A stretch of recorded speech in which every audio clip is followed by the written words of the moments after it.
সমাজ ব্যবস্থা যেটা, এইটা দীর্ঘ 15 বছরে এত জটিল হয়েছে, এখন এই কয়েক মাসে আমাদের পক্ষে সবকিছু একেবারে সমাধান করে বের হয়ে আসাটা আসলে সম্ভব হচ্ছে না। কিন্তু আমরা সর্বোচ্চ চেষ্টাটা করছি এবং আমরা দেখতেছি যে আপনাদের তরফ থেকে আমরা সর্বোচ্চ সহযোগিতা পাচ্ছি। আপনারা যখনই প্রশ্ন করেন তখনই আমাদের মনোযোগটা ওইখানে যায় এবং আই এম গ্রেটফুল যে আপনারা I never felt irritated with you people, যেটা সবাই বলে যে ওনারা খালি ইয়ে করে, কি বলে, বিরক্ত করে, ভুল ধরে। মানে আমার অন্তত এই কয় মাসের অভিজ্ঞতায় তা বলে না।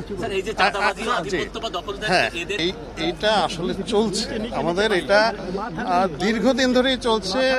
আমরা বিশেষত ঢাকার ব্যাপারে ডিটেকটিভ ব্রাঞ্চকে আমরা এলাকা ওয়াইজ আলাদা তালিকা করে চিহ্নিত যারা অপরাধী, যাদের বিরুদ্ধে মামলা আছে এবং যাদের রেপুটেশন এরকম খারাপ, তাদেরকে আমরা একটা হচ্ছে প্রিভেন্টিভ ডিটেনশন, আর যাদের বিরুদ্ধে মামলা আছে তাদেরকে মামলায় দেওয়া।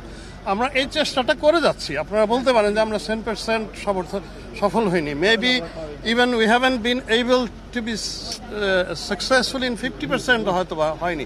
কারণ যে ধরনের বিস্তৃত এবং দেখা যাচ্ছে আপনার এই ধরনের ঘটনা, আমাদেরকে we have to find out a way. এখন প্রধান চ্যালেঞ্জটা হচ্ছে যে ভাই,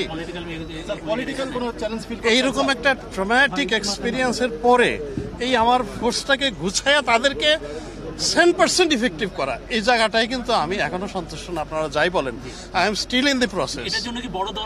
আমরা একটা পজিটিভ জিনিস কি দেখেন, ওনারা কিন্তু আবার they are banishing people out of their party, বের করে দিচ্ছে। মানে that is a very welcome অবশ্যই সার্টেনলি সব দলেরই তো আমরা হেল্প চাই। কি বলবেন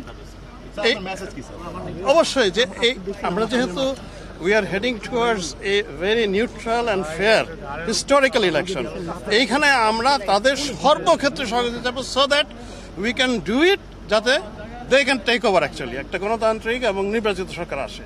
কারণ এটা ওনাদের ইয়ে ছাড়া হবে না। তাই ওনাদের কাছে তো অবশ্যই আমাদের all sort of help আমাদের লাগবে, সাপোর্ট লাগবে।